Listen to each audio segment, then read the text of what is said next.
উজানের সহ্য শক্তির বাঁধ এবার একবারে ভেঙে চুরমার হয়ে গেল। সে এক কদম এগিয়ে এসে ময়ের একদম মুখোমুখি দাঁড়িয়ে দাঁতের দাঁত চেপে এক গর্জন তুলল। ইডিয়েট মেয়ে, তিনটে সাবজেক্টের দাব্বা মেরে ফেল করে এখন উল্টো আমার সামনে দাঁড়িয়ে মুখে মুখে এত বড় বড় কথা বলছো। আর একটা ফালতু কথা বলে দেখো, যদি তোর মুখ থেকে বের হয় তবে এক থাপ্পড় মেরে মুখে সবকটা দাঁত ভেঙে দেবো। সঙ্গে সঙ্গে মৌ উজানের হাতে কামড় বসিয়ে দিল। ময়ের এমন হঠাৎ আকস্মিক আক্রমণে উজান কয়েক মুহূর্তের জন্য স্তম্ভ হয়ে গেল। হাতের তালুর উল্টো পিঠের তীব্র ব্যথায় তার মুখের অবয়ব কুঁকড়ে উঠল। সে নিজের সমস্ত জোর দিয়ে হাতটা ছাড়ানোর চেষ্টা করলো, কিন্তু মৌ যেন নিজের ভেতরের সমস্ত রাগ আর ক্ষোভ দাঁত দিয়ে উজানের হাতে উগড়ে দিচ্ছে। কিছুতে কামড় আগলা করছে না। উজান নিজের মেজাজটা ধরে রাখতে পারল না, বাসকায় গলায় চেঁচিয়ে উঠল, শাশুড়ি মেয়ে ছাড়ো বলছি। আমার হাতটা কি চিবিয়ে খাবে নাকি? পৃথিবী খাওয়ার মতো এত এত সুস্বাদু জিনিস থাকতে কেবল আমার রক্ত কেন তোমার খেতে হবে? আল্লাহ গো, বাঁচাও আমায় এই রক্তচোষার ডাইনির হাত থেকে। কয়েক সেকেন্ড পর মৌ যখন উজানকে ছেড়ে দিল, তখন উজানের ফর্সা হাত তার ধারালো দাঁতের স্পর্শ লাল দাগ বসে গেছে। উজানের চোখ পাকিয়ে তার দিকে তাকালো, কিন্তু ময়ের দিকে বিন্দুমাত্র ভীত বা ভ্রুক্ষেপ নেই। সে উল্টো দুই চোখ ছোটো ছোটো করে আরও রাগী দৃষ্টি নিক্ষেপ ছুড়ে দিল। উজান হাত ঘষতে ঘষতে অতিরিক্ত রাগে গিজগিজ করে বলে উঠল, এসব কোন ধরনের বাচ্চামোর মতো পাগলামি পিচ্ছি? তুমি কি এখনও 5 বছরের বাচ্চা রয়েছ? বয়স তো কম হলো না, তবুও এখন এসব পাগলামি করতে হবে তোমায়? একে তো তিনটে সাবজেক্টে ডাব্বা মেরে বসে আছো, আবার সেটা বড় মুখ করে আমার সাথে তর্ক করছো। ভালো রেজাল্টের কথা না হয় বাদই দিলাম, তাই বলে টেনে টুনে পাস মার্কসটুকু তুলতে পারলে না? আদরে আদরে একদম বাদর হয়ে তুমি। আসলে আমি তো মৌ আমতা করে কিছু একটা বলতে চাইলো, কিন্তু উজান তাকে কিছু বলার সুযোগ দিল না। Just shut up. আজ থেকে তোমার ফোন চালানো, সবসময় আড্ডা দেওয়া, ঘুরতে যাওয়া সব বন্ধ। একটা জিনিস মুখ দিয়ে বের করার আগেই তোমার সামনে যে হাজির করি, আর তুমি সামান্য পরীক্ষার পাস মার্কসটুকুও তুলতে পারো না। কই, তোমার সাথে মেহেরের তো পরীক্ষা দিয়েছে, ও যদি এত ভালো মার্কস পেয়ে পাশ করতে পারে, তবে তুমি মিনিমাম টেনে টুনে কেন পাশ করতে পারলে না? জীবনটাকে শুধু খেলাধুলা আর ঢং করার জায়গা মনে হয় তোমার? উজানের মুখে এমন ধমক শুনে ময়ের ফর্সা মুখটা মুহূর্তের মধ্যে ফ্যাকাশে হয়ে গেল। সে যে পড়াশোনায় খুব একটা পারদর্শী নয় তা উজান প্রথম থেকেই খুব ভালো করে জানে, তবে রেজাল্ট খারাপ হয়েছে বলে এভাবে মেয়েদের সাথে তুলনা করে হ্যারাস করবে তা আমার স্বপ্নও ভাবেনি। সবাই পরীক্ষা দিলে যে সবাইকে প্রথম হতে হবে বা এক চান্সে পাস করতে হবে এমন তো কোনো কথা নেই। তাছাড়া এটা তো কোনো ফাইনাল পরীক্ষা ছিল না, স্পেস একটা সেমিফাইনাল এক্সাম। এমনিতেই সে উজানের খুব সামান্য বকাতেও মনে বড্ড আঘাত পায়, আর সেখানে আজ হাজারটা প্রমাণের সামনে দাঁড়িয়ে সবার সাথে তুলনা করছে। অপদস্থ করা তার বুকের ভেতরে যেন দুটুকরো হয়ে গেল। চোখের কোণে জল চলে এলেও সে নিজেকে শক্ত রাখার আপ্রাণ চেষ্টা করলো। তোতলাতে তোতলাতে কাপা কণ্ঠে শুধালো, আ আ আপনি এমন করছেন কেন প্রফেসর সাহেব? ইডিয়েট একটা, ফেল করে আবার জিজ্ঞেস করছে আমি এখন এমন করছি কেন? ফাজলামো করছো তুমি আমার সাথে? কিছু বলছি না বলে দিন দিন বেশি মাথায় চড়ছো। দুর্বল থাকবোই না আমি এখানে। কথাটি বলে উজান রাগে রক্তচক্ষু নিয়ে গটগট করে রুম থেকে বেরিয়ে গেল। মৌ কেবল শূন্য ফ্যাকাশে চোখে তার চলে যাওয়ার পথের দিকে তাকিয়ে রইল। চোখের কোণ বেয়ে এক ফোঁটা তপ্ত জল গাল বেয়ে গড়িয়ে পড়ল নিচে। সামান্য একটা রেজাল্ট খারাপ হওয়ার জন্য মানুষটা তাকে এতটা পর করে দিল। উজান সোজা নিচে নেমে নিজের বাইকটা স্টার্ট দিল। মনের ভিতর জমা সমস্ত রাগ, ক্ষোভ আর বিরক্তি যেন বাইকের এক্সিলারেটরে গিয়ে আছড়ে পড়ল। ঝড়ের বেগে বাইক চালিয়ে দ্রুত হেডকোয়ার্টারে একটা আন্ডারগ্রাউন্ড সেলে গিয়ে পৌঁছালো। তার মুখের অবয়ব তখন অতিরিক্ত রাগে ও রক্তচাপে একেবারে টকটক লাল হয়ে আছে। উজান বিদ্যুৎ গতিতে আন্ডারগ্রাউন্ডের গোপন রুমটায় ভেতর গিয়ে প্রবেশ করলো। সেই রুমে অলরেডি তার টিমের অন্য সদস্যরা উপস্থিত ছিল, আর তাদের মাঝখানে থেকে দুজন লোক হাঁটু গেড়ে বসে আছে। গ্রাম থেকে নারী পাচার ও নিখোঁজের সাথে জড়িত থাকা সন্দেহ এদের গ্রেপ্তার করে আনা হয়েছে। তাদের মধ্যে একজন বয়স্ক আর অন্য একজন তরুণ যুবক। উজানকে প্রবেশ করতে দেখে তন্ময় তড়িঘড়ি করে এগিয়ে এলো। হতাশ কণ্ঠে নিচু স্বরে বলল, কোনো লাভ হচ্ছে না দোস্ত, কোনোভাবেই মুখ খুলছে না ওরা। শত আঘাত চেষ্টার পরেও স্বীকার করছে না। এদের মূল লিডার কে? উজান আর এক সেকেন্ডের জন্য কোনো কথা বলল না। তার ভেতরে জমে থাকা ময়ের উপর রাগ আর এই ক্রিমিনালদের উপর আক্রোশ একসাথে যেন বিস্ফোরিত হলো। সে তড়িৎ গতিতে পাশের দেওয়ালের সাথে রাখা একটা ভারী শক্ত লোহার রড নিজের হাতে তুলে নিল। এক মুহূর্ত সময় না দিয়ে উজান অন্ধের মতো রডটা দিয়ে হাঁটু গেড়ে বসে থাকা যুবকটির পিঠে আর পায়ে সজোরে আঘাত করতে শুরু করলো। লোহার রডের প্রতিটি সজোর আঘাত ছেলেটির হাড়গোড় ভেঙে যাওয়ার বীভৎস শব্দ হতে লাগলো। রুমের ভেতর তাজা রক্ত গন্ধ ছড়িয়ে পড়লো। ছেলেটির জামা কাপড় ছিঁড়ে ফিকনি দিয়ে রক্ত বের হতে দেখেও উজানের কোনো চোখ দিয়ে কোনো বিন্দুমাত্র দয়া ফাটল না। হুট করে উজান রডটা পাশে ছুঁড়ে ফেলে দিয়ে এক ঝাটকায় ছেলেটির রক্ত ভেজা কলার আর চুল মুঠো করে ধরে নিজের একদম মুখোমুখি নিয়ে এলো। তার হুকুমে তার হুঙ্কারে পুরো রুম কেঁপে উঠল। তোদের আসল লিডার কে? কোথায় নিয়ে রাখা হয় গ্রাম থেকে নিখোঁজ করা মেয়েগুলো? কিন্তু ছেলেটির মুখ থেকে তখনও কোনো রেসপন্স এলো না। তার এই নীরবতা দেখে উজানার কয়েক গুণ বেশি রাগান্বিত হয়ে উঠল। সে পাশে তন্ময়ের দিকে তীক্ষ্ণ দৃষ্টিতে তাকিয়ে আবারও ছেলেটির চিবুক ধরে গর্জে উঠল, কি হলো, কথা বলছিস না কেন? সাপের 5 পা দেখে নিয়েছিস তাই না? ছেলেটি ব্যথায় গোংড়াতে গোংড়াতে ভাঙা গলায় উত্তর দিল, আপনারা যা ইচ্ছে করেন আমার সাথে স্যার, তবুও আমরা কিচ্ছু বলবো না। মরণের ভয়ও নেই তোদের? উজানের চোখ দুটো থমথমে হয়ে এলো। পাশের বয়স্ক লোকটি ভয়ের কারণে বারবার শুকনো ঢোক গিলছিল। একজন বয়স্ক মানুষের গায়ে হাত তুলতে উজানের নীতিতে বাজছিল, তাই সে এতক্ষণ ধরে পুরো রাগটা এই যুবকের উপরে উগড়ে দিচ্ছিল। কিন্তু এই ছেলেও যখন মুখ খুলতে নারাজ, তখন উজানের ভেতর পৈশাচিক রূপটা জেগে উঠতে বাধ্য। ঠিক তখনই ছেলেটি বলে, ভয় করার কী হবে স্যার? আপনারা সত্যি কথা বললেও আমাদের উপসের লিডারের লোকগুলো মেরে ফেলবে, আর না বললেও আপনারাও ছাড়বেন না। আমাদের কপালে মরণই লেখা আছে। তুই কেবল মুখ খোল, তোদের ফুল প্রোটেকশন আর সেফটি সিআইডি দেবে। হাজারটা মেয়ের জীবন নরকের মুখে ঠেলে দিয়েছিস তোরা, তবু তোদের ভেতর বিন্দুমাত্র অনুশোচনা হচ্ছে না? তোরা যে মেয়েগুলোকে পাচার করেছিস তারাও তো কারো না কারো বোন, কারো না কারো মেয়ে। সামান্য কিছু টাকার লোভে তোরা এতটা নিচে নামতে পারলি? স্যার, এসব নৈতিক কথা বলে আমাদের কোনো লাভ হবে না। আপনার যা ইচ্ছে হয় করুন। ছেলেটির উত্তরে উজান বিন্দুমাত্র সন্তুষ্ট হলো না, বরং তার রগে রগে আগুন জ্বলে উঠল। আসামিদের দীনতা দেখে কোনো কথা না বলে আচমকা উজান নিজের কোমর থেকে রিভলভারটা টেনে বের করলো।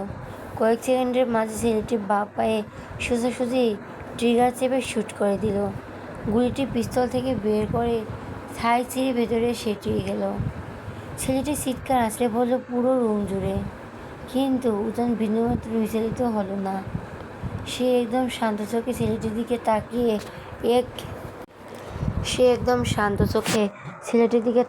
এক বাঁকা বিষাক্ত হাসি আসলো। উজান চৌধুরী ডিকশনারিতে ওয়ার্নিং বলে কোনো ওয়ার্ড আর নেই। মরতে যখন তোরা প্রস্তুত আছিস, তবে শান্তিতে নয়, একটু ভয়ঙ্কর ও যন্ত্রণাদায়ক ভাবেই মারি। তন্ময়, জ্বলন্ত রডটা নিয়ে আয় তো। ছেলেটি গুলিতে আর যন্ত্রণায় তীব্র চিৎকার করতে লাগলো। পা থেকে গোল গোল করে গরম রক্ত মেঝেতে ছড়িয়ে পড়ল। ঠিক তখনই টিমের একজন সদস্য রক্তবর্ণের জ্বলন্ত রড নিয়ে তাদের দিকে এগিয়ে এলো। সে সতর্কভাবে রডটি উজানের হাতে তুলে নিল।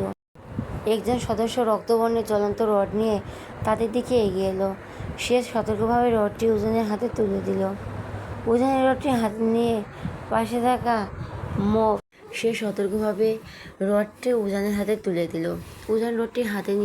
থাকা সেই ফ্যাকাশে হয়ে যাওয়া বয়স্ক লোকটির দিকে তাকিয়ে এক তাচ্ছিল্যের হাসি হাসল। চাচা যান, মাইন্ড করবেন না।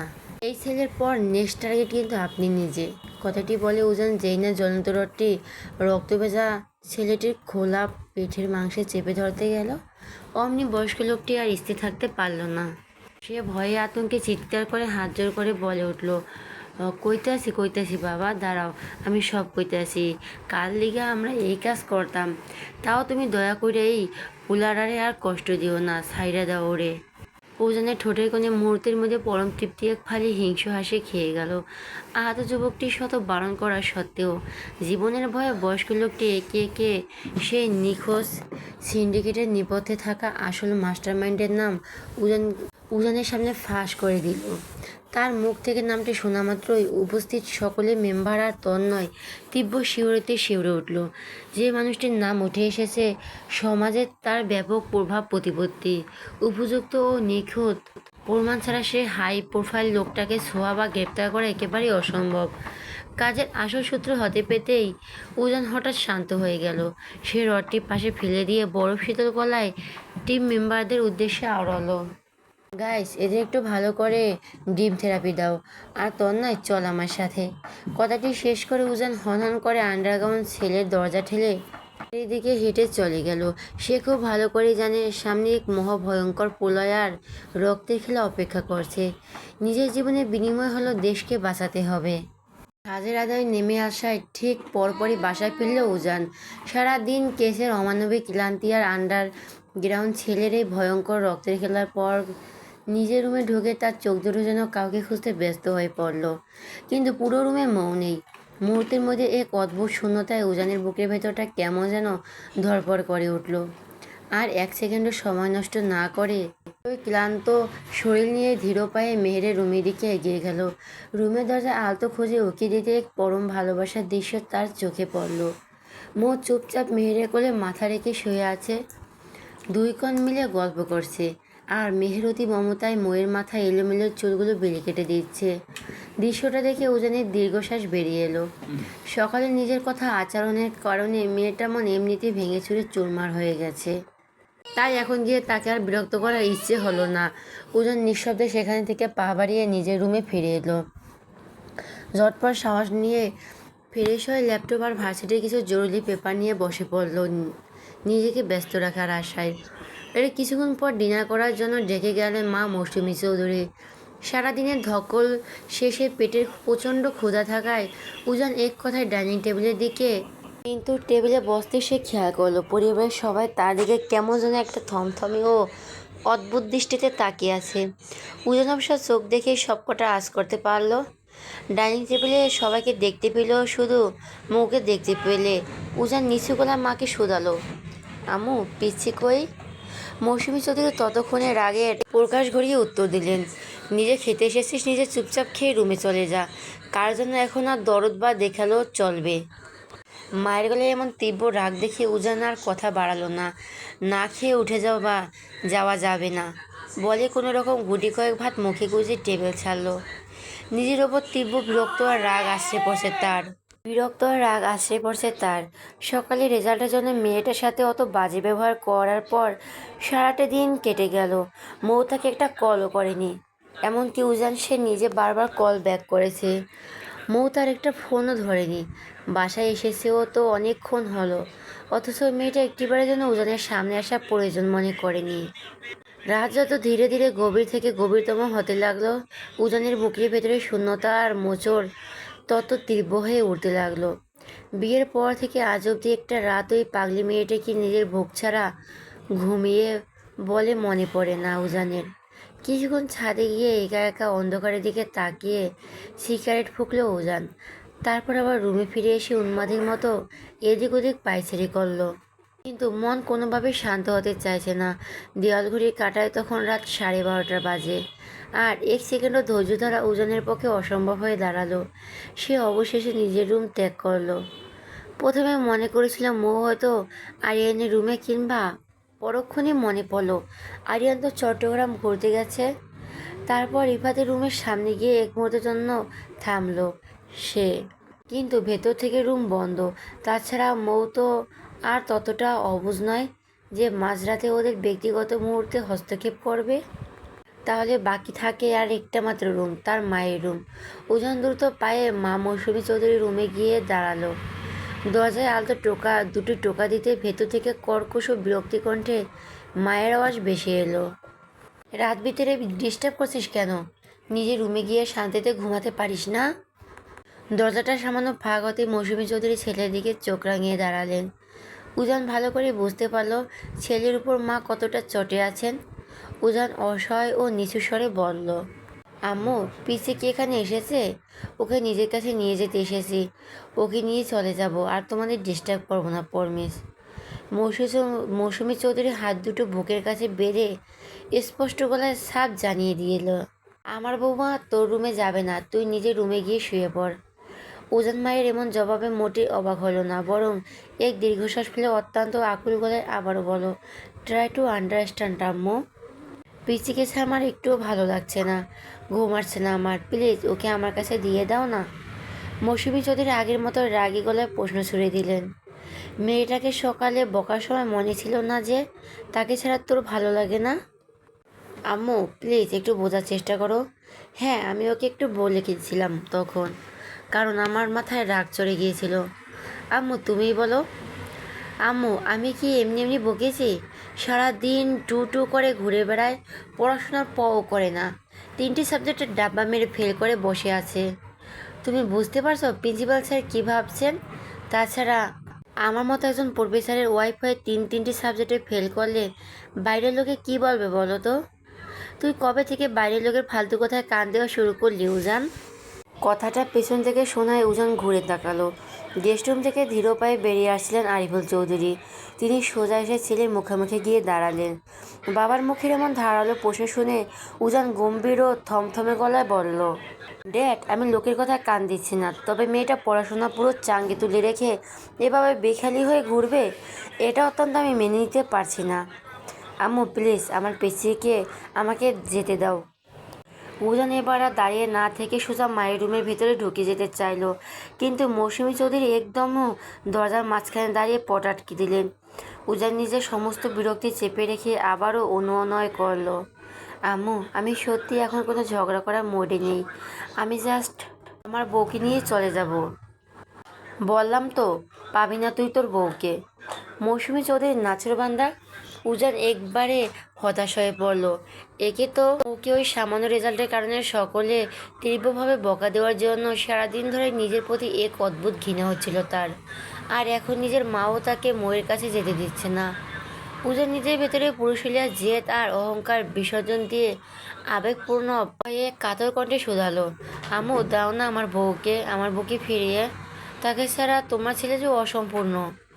মৌসুমী চৌধুরীর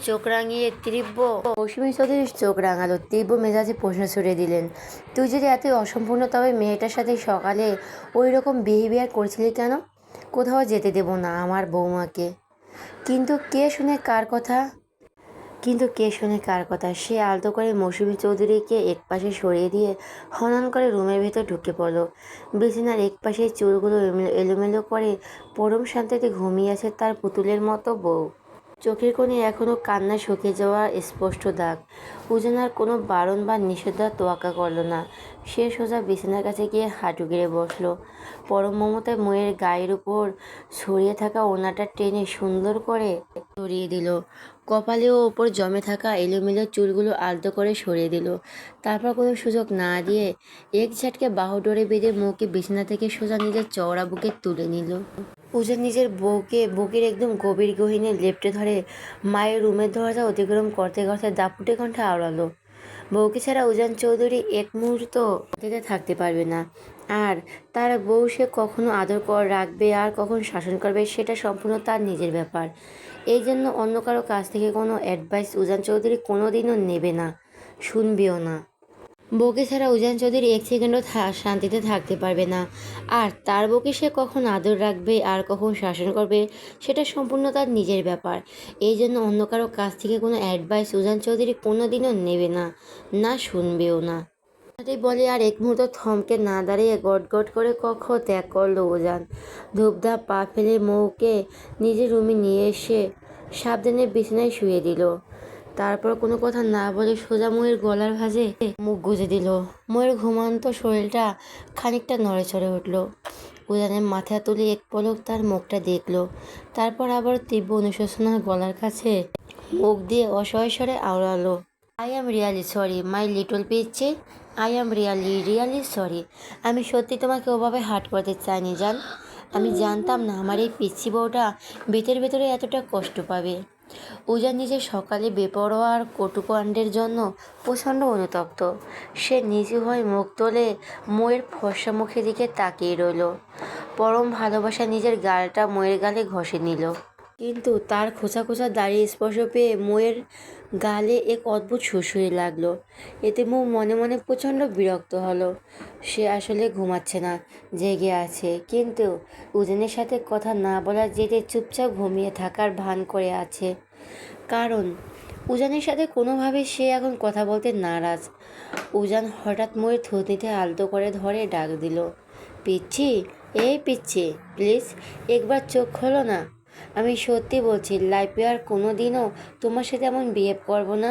আমি তো জাস্ট রাগের মাথায় ওসব বাজে কথা বলে ফেলেছিলাম। কিন্তু তবুও মোর চোখ খুলল না। বার কয়েক ডাকার পরে যখন এপাশ থেকে বিন্দুমাত্র রেসপন্স এলো না, তখন উজান আর আদুরে গলায় বলল, পিচ্ছি, আমি খুব ভালো করে জানি তুমি জেগে আছো, আমার ওপর অভিমান করে আছো, তাই না?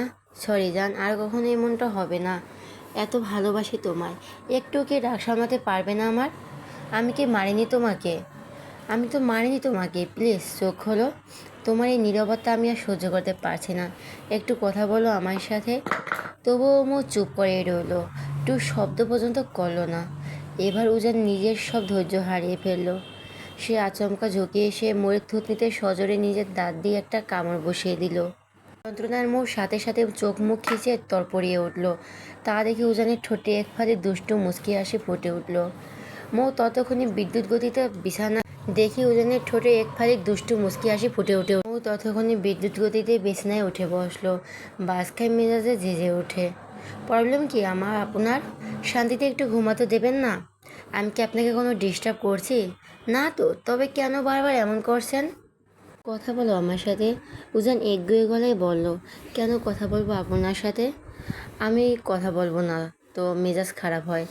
আমি তো সব কিছু নিয়ে শুধু ফালতু মজা করি, 5 বছরের অবুঝ বাচ্চাদের মতো বিহেভ করি, অকারণে আপনার হাত কামড়ে দেই, আর সামান্য পরীক্ষায় পাস নম্বরটুকু তুলতে পারি না, তিনটে সাবজেক্টে ফেল করে বসে আছি।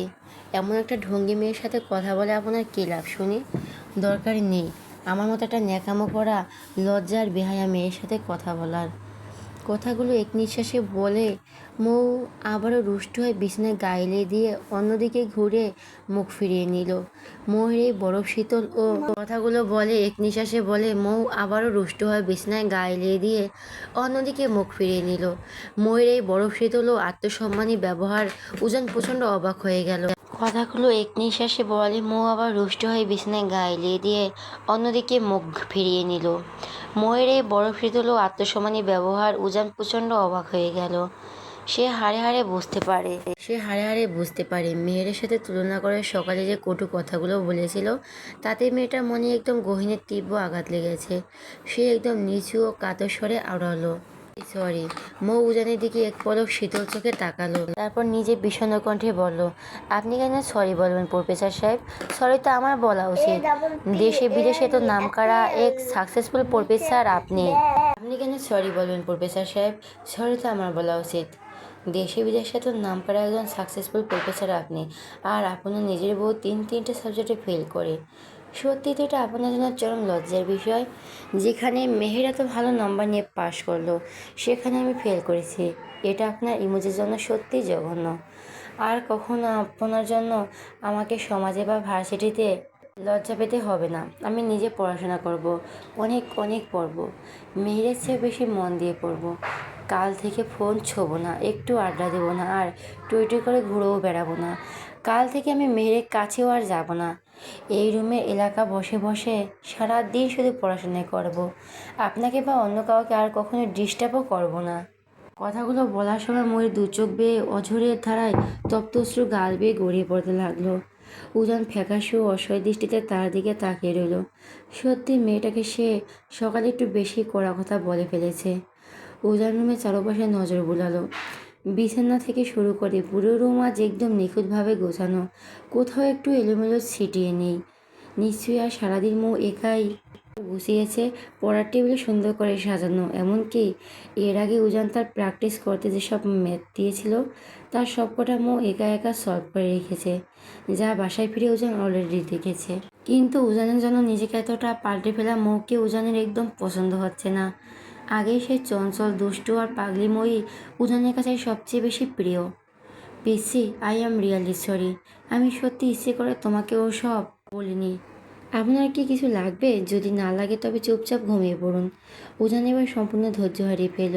সে এক ঝটকায় মুখকে টেনে সোজা করে বসালো। মোয়ের জল ভেজা মুখটা দু হাতের তালুতে ধরে নিজের একদম মুখোমুখি এনে চরম কাতর কণ্ঠে বলল, সরি বললাম তো জান, তবু এত অভিমান করে থাকবে আমার ওপর? সত্যি তোমায় আঘাত দিতে চাইনি, কিন্তু সকালে রেজাল্টের সাথে শিরিন বাজেভাবে ব্যঙ্গ করে মেসেজ করেছিল। তাই রাগের উপর আমি নিজের মেজাজটাকে কন্ট্রোল করতে পারিনি। আমি আপনার কাছে কোনো কৈফিয়ত চাইছি না যে কেন আপনি আমাকে বলছিলেন। আমি ভুল করলে আপনি নিশ্চয়ই শাসন করবেন, এই জন্য ক্ষমা চাওয়ার কোনো প্রয়োজন নেই। অনেক রাত হয়েছে, এবার ঘুমিয়ে পড়ুন। সকালে উঠে আবার আপনাকে কলেজে যেতে হবে। আমি আর চাই না আমার ফালতু ভুলের জন্য আপনাকে কেউ কোনোদিন ছোট করুক। নিজেকে তৈরি করে নেব, যাতে কারোর সামনে আপনাকে আর ছোট হতে না হয়। মুহূর্তের মধ্যে উজান আর নিজেকে ধরে রাখতে পারল না। সে এক ঝটকায় মুখে টেনে এনে নিজের চওড়া বুকের একদম গভীরে লেপ্টে জড়িয়ে ধরল। ময়ূরের চোখের জল নিজের বৃদ্ধা আঙুল দিয়ে মুছে দিয়ে আকুলতায় বলে উঠল, লাগবে না, আমার জন্য তোমাকে বিন্দুমাত্র পাল্টাতে হবে না পিচ্ছি। এই যেমন আছো তুমি, ঠিক এই পাগলিটাই যেন আমার ভীষণ ভীষণ প্রিয়। প্রমিস করছি আর কোনোদিন তোমার সাথে এমন বিহেভ করবো না। তবু প্লিজ এভাবে কথা বলো না আমার সাথে। আমি আর সহ্য করতে পারছি না। তোমার ইচ্ছে না হলে কাল থেকে আর কোনো পড়াশোনা করার দরকার নেই। আমি কিচ্ছু বলবো না, জোরও করবো না। পড়াশোনা করতেই হবে এমন কোনো বাধ্যবাধকতার নিয়ম তো দুনিয়ায় কেউ দেয়নি। তবুও প্লিজ আমার লক্ষ্মী বউটা, একটু স্বাভাবিকভাবে কথা বলো আমার সাথে। তোমার এই দূরত্ব সহ্য করতে আমার বড্ড কষ্ট হচ্ছে। আমি যদি আগে থেকে জানতাম তুমি এতটা হার্ড হবে, তবে জীবনে কখনো এভাবে বকা দিতাম না। সত্যি আমি কষ্ট পাইনি, আপনি বিচলিত হবেন না। ঘুম পাচ্ছে আমার। মৌ খুব স্বাভাবিক শোনানোর চেষ্টা করে মুখ ফিরে নেওয়ার চেষ্টা করলো, কিন্তু উজান তার এমন কৃত্রিম দূরত্ব মেনে নিতে পারল না। সে আলতো করে মৌয়ের নরম গাল দুটো আবার নিজের দু হাতের তালুতে আঁকড়ে ধরল। পিচি, তুমি কেন বুঝতে পারছো না যে তোমার এই স্বাভাবিক নীরবতা আমি সহ্য করতে পারছি না? সত্যি বলছি, এতে আমার বুকটা ফেটে যাচ্ছে, কষ্ট হচ্ছে ভীষণ। আচ্ছা, কান ধরে উঠবাস করব। ওকে, সেটাই করছি। কথাটি বলে উজান সত্যি সত্যি দাঁড়িয়ে পড়তে চাইল, কিন্তু মৌ তাকে আর সরাতে দিল না। সে এক ঝাটকে উজানের শক্ত বুকটা দু বাহু দিয়ে জাপটে ধরে অজর ধারায় হু হু করে কেঁদে উঠল। উজান এক লহমা স্থির হয়ে গেল, অত্যন্ত মমতায় মৌয়ের পিঠে হাত বুলিয়ে দিতে লাগলো। মৌ কাঁপা কাঁপা রুক্ষ কণ্ঠে কান্না ভেজা স্বরে বলে উঠল, আমি সত্যি আপনার কথা কষ্ট পাইনি, কিন্তু আমাকে মেহুর সাথে তুলনা করতে ভীষণ খারাপ লেগেছে। আচ্ছা, আপনি বলুন, একজন মানুষ কি কখনো অন্য আরেকজনের মতো হুবহু হতে পারে? পারে না তো। আমি আমার মতো, আমি কীভাবে ওর মতো হব বলুন? আমার পড়াশোনা করতে ভালো লাগে না, তাই আমি পড়ি না। একজন মানুষ কি কখনো অন্য আরেকজনের মতো হুবহু হতে পারে? মেহুর মতো পারফেক্ট, আর আমি আমার মতো। আমি কিভাবে ওর মতো হব বলুন? আমার পড়াশোনা করতে ভালো লাগে না, তাই আমি পড়ি না। তার মানে এই নয় যে আমি পড়া পারি না। ছোটোবেলা বাড়ির সবাই আমাকে না পড়ার জন্য বকা দিত, কিন্তু আব্বু সবসময় বলতেন, খেলার যেমন হার জিত থাকে, পড়াশোনায় তেমন সাফল্য ব্যর্থতা থাকে। তাছাড়া ওই শিরিন ম্যাম আর আজ ফোন করে আমাকে অনেক বাজে বাজে কথা বলেছেন। উনি বলেছেন আমার দ্বারা নাকি জীবনে কিচ্ছু হওয়া সম্ভব নয়। আমি নাকি উজান চৌধুরীর মতো প্রফেসরের পাশে একদম অযোগ্য। ওনার মতো নাকি এক পারফেক্ট মেয়ে আপনার সাথে মানায়, আর আপনি নাকি আমাকে একটু ভালোবাসেন না। আচ্ছা, উনি আমাকে তো বাজে কথা কেন বললেন? আমি তো ওনাকে সবসময় যথেষ্ট সম্মান করি। আমি কি কখনো ওনাকে খোঁচা মেরে কথা বলেছি যে তিনি নিজের ভালোবাসার মানুষকে ফেলে রেখে তার বেস্ট ফ্রেন্ডের সাথে পালিয়ে গিয়ে বিয়ে করেছিলেন, আর তাকে ডিভোর্স দিয়ে আগের জনের কাছে ফিরে আসতে চায়। রাতে অন্যান্য ছেলেদের সাথে ক্লাবে গিয়ে পার্টি করেন। আমি তো সব নোংরা কথা বলিনি, তবে সামান্য ফেল করার জন্য আমাকে তো এসব শুনতে হবে কেন? কে হয় উনি? আমার কি শাসন করা মানুষ নেই? উনি কেন এসব আজে বাজে কথা বলবেন আমায়? কথাগুলো শোনা মাত্রে উজান একদম স্তব্ধ হয়ে গেল। মুহূর্তের মধ্যে তার ফর্সা মুখে রক্তবর্ণ রূপ হলো। অতিরিক্ত ক্ষোভে তার হাতের শিরা উপশিরাগুলো ফুলে ফেঁপে উঠল। শিরিন পরীক্ষার নম্বর দেওয়া সময় মৌকে ব্যঙ্গ করেছিল, আর এখন ডিরেক্ট মৌকে ফোন করে এভাবে মেন্টালি হ্যারেস করছে। উজানের ধৈর্য শক্তির বাদ এবার সত্যি চুরমার হয়ে গেল। সে মৌকে নিজের কাছ থেকে ছাড়িয়ে তড়িৎ গতিতে উঠে রুমের বাইরে যেতে চাইল। মৌ সাথে সাথে ভয় পেয়ে উজানকে শক্ত করে ধরে ফেলল। কোথায় যাচ্ছেন আপনি এই মাঝরাতে?